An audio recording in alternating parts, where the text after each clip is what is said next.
Bueno, entonces, aparte de la base de datos SQL, tenemos las que son, que no son, bueno, denominan como no solo SQL, ¿vale? Entre ellas, una de ellas es MongoDB. Vale, entonces es una plataforma de multiplataforma libre, ¿vale? De licencia libre y está orientada a documentos con esquema libre, ¿eh? A documentos con esquema libre. ¿Qué significa eso? Que fijaros que cuando trabajamos con SQL, cada tabla tiene una estructura muy concreta y cada registro tiene que respetar esa estructura, ¿vale? Si una tabla la describimos como que tiene 5 campos, cada registro deberá tener 5 campos. Si ese campo, ese registro no lo quiere tener, al final nos obliga a poner un null, pero el campo tiene que existir, ¿eh? Entonces, en MongoDB habla de documentos de esquema libre, que significa que cada registro que metas o cada documento que metamos es libre. Puede ser cualquier formato, ¿vale? Puede tener cualquier formato. Entonces, aquí tenéis la página web para la descarga y demás, y aquí tenéis el manual de MongoDB, ¿eh? Tiene un modelo de almacenamiento de documentos de tipo B, es decir, lo que hace es almacenar en JSON, toda la información la procesa en JSON, pero físicamente se almacena en lo que llama JSON, que es el JSON pero en binario, simplemente para que ocupe menos espacio de memoria y pueda tener un acceso más rápido, ¿vale? Entonces, ¿qué concepto maneja una base de datos de tipo MongoDB? Tenemos, por una parte es el campo, que es el dato concreto, que eso, bueno, pues equivale al campo de una tabla. Tenemos el documento, que sería parecido a un registro de una tabla, ¿vale? Formado por un conjunto de campos. Repito que cada documento en MongoDB es libre, por lo tanto puedo almacenar distintos tipos de documentos en la misma colección. Luego tenemos lo que es la colección, que es similar a una tabla, pero sin esquema fijo, ¿eh? Se puede almacenar cualquier tipo de documento en esa colección. Y luego tendríamos las bases de datos, que es un conjunto de colecciones, ¿vale? Entonces, tenemos una base de datos, un conjunto de colecciones, cada colección con un conjunto de documentos y cada documento con un conjunto de campos, ¿vale? Esta base de datos me permite una alta flexibilidad, evidentemente, por si cada documento es libre, puedo hacer un poco lo que quiera. Y está organizada con una alta escalabilidad horizontal para trabajar con seguidores distribuidos y replicados. Es decir, que está todo pensado para que trabaje con seguidores con la misma base de datos y que tenga muchas peticiones simultáneamente. Entonces se balancea la carga bastante bien, ¿eh?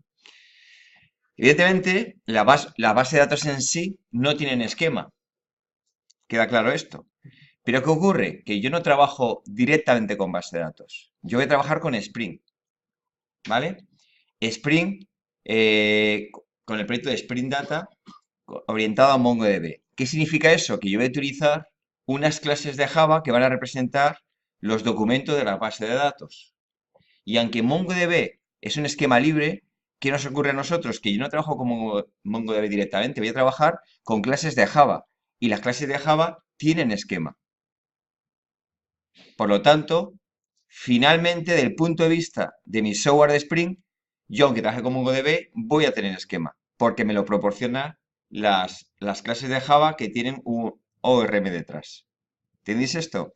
Entonces, ¿qué hemos hecho? Simplemente cargar la responsabilidad a otra unidad. Es decir, antes mantener el esquema era una responsabilidad de la base de datos y además de mi clase Java, y ahora es como que el que se va a encargar de organizar los esquemas son mis clases Java. ¿Entendéis este concepto? Es decir, si trabajas con MongoDB directamente, puedes hacer lo que quieras. Como yo trabajo con Spring, no es así. Yo tengo unas clases Java con un esquema muy concreto, que eso se va a traducir a cómo se utiliza MongoDB por detrás, ¿vale? Entonces, lo primero que vamos a hacer es instalación, ¿eh? Hasta ahora habéis utilizado una versión embebida, vamos a hacer una instalación externa. Hay varias maneras de instalarlo, ¿vale? Pero la más cómoda, sobre todo que aquí no tenéis permisos y demás, y sobre todo tira menos de máquina, es bajarnos un zip. Nos bajamos un zip y simplemente lo descomprimimos. Entonces, en ese caso no necesito instalación, ¿vale? Pero para arrancar este zip hay que hacerlo manualmente, ¿vale? Entonces, lo que haríamos es, nos vamos a bajar la versión de Community Server, ¿vale? Y para que funcione lo que hacemos este zip, lo descomprimimos donde queráis de vuestra máquina y debéis crear una ruta donde vais a colocar las bases de datos. Pues yo normalmente la coloco dentro del propio, dentro del propio descomprimido. Yo creo una ruta que es barra data barra db y aquí dentro vamos a colocar nuestra base de datos. ¿Vale? Entonces, primero tenéis que crear esta carpeta. Una vez creada, necesito arrancar el motor de base de datos. Para arrancarlo, evidentemente, si no lo hemos instalado, lo tenemos que hacer desde consola. Entonces, abrimos una consola cualquiera, nos situamos dentro de la carpeta bin de lo que habéis descomprimido y ejecutamos este comando, que es mongod espacio menos dbpath y aquí colocaríamos la ruta completa de donde hemos creado la carpeta de las bases de datos. ¿Vale? Entonces, en ese momento arranca el motor de base de datos de MongoDB sobre estas bases de datos. ¿Vale? Para ver su contenido, poderlo procesar, no es necesario, pero a mí me ayuda sobre todo a ver si todo va bien o como un punto de testear si todo funciona correctamente, necesitaría una consola, ¿vale? O un entorno gráfico. Yo voy a utilizar una consola que es mucho más sencillo. Entonces, simplemente nos volvemos a situar en la carpeta bin, ¿vale? Y dentro de la carpeta bin ejecutamos Mongo en otra consola distinta, porque esta tenemos que dejarla abierta mientras queramos que el motor esté funcionando. Entonces, con esto atacaríamos al motor de base de datos y ya podemos trabajar con él. Os dejo los comandos básicos para poder más o menos movernos desde consola, ¿eh? Bueno, pues tendríamos help, que es que nos da la ayuda. db version me da la versión de la base de datos que tienes instalada para que veamos comparaciones. dbstats te da una estadística de uso de base de datos, de ocupaciones y demás.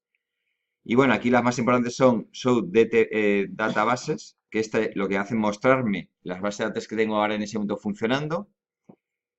Este comando de utilizar mi base de datos, use mi base de datos, lo que hacemos es conectarnos a una base de datos concreta y con este podríamos mostrar las colecciones, ¿vale?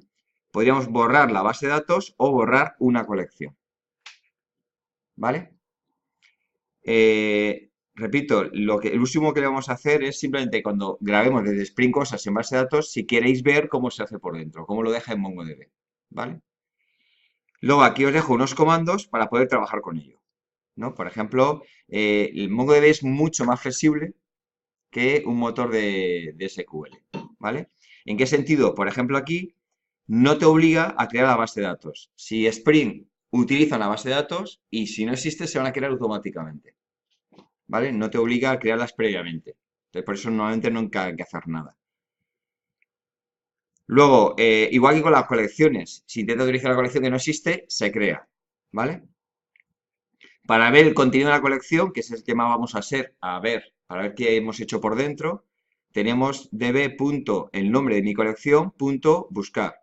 ¿Vale? Entonces, esto te da, este comando, me daría todo el contenido de la colección. Si lo queremos si lo queremos formateado porque te lo da en JSON, lo podamos ver con un poquito más de claridad, pondríamos en modo bonito, ¿no? ¿Vale? Entonces, con este comando veo cualquier colección, ¿sabes? Digamos, formateado. Y luego hay otros, pues, para ver el tamaño de la colección, o estos son comandos pues, como para insertar o hacer actualizaciones. ¿Vale?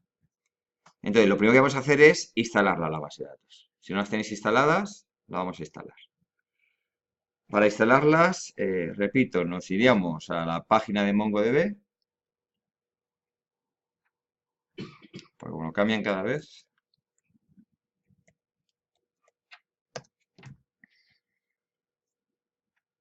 ¿Vale? En productos tendríamos el seguidor de MongoDB, ¿vale? Y entre estos productos, evidentemente, si tenéis vuestro portátil y queréis hacer una instalación como servicio, lo podéis hacer. Yo normalmente me pongo un zip, simplemente para que cuando no las utilice no me lo cargue más, ¿vale? Elegiríamos el sistema operativo, pues en mi caso es este. La versión, nos lo bajamos y este sería el zip que queremos bajar, este es el zip binario, ¿vale? Si queréis manejar versiones anteriores, tenemos aquí esta opción, la de todas las versiones binarias. ¿Ves que me baja la 2008 Plus? ¿Vale? Pues aquí tendríamos todas las versiones binarias. Te puedes elegir cualquier otra que tú quieras, ¿eh? ¿Vale? Pero bueno, la 406 creo que es compatible con todo lo que hemos hecho nosotros. Pues yo me instalé la última y era compatible.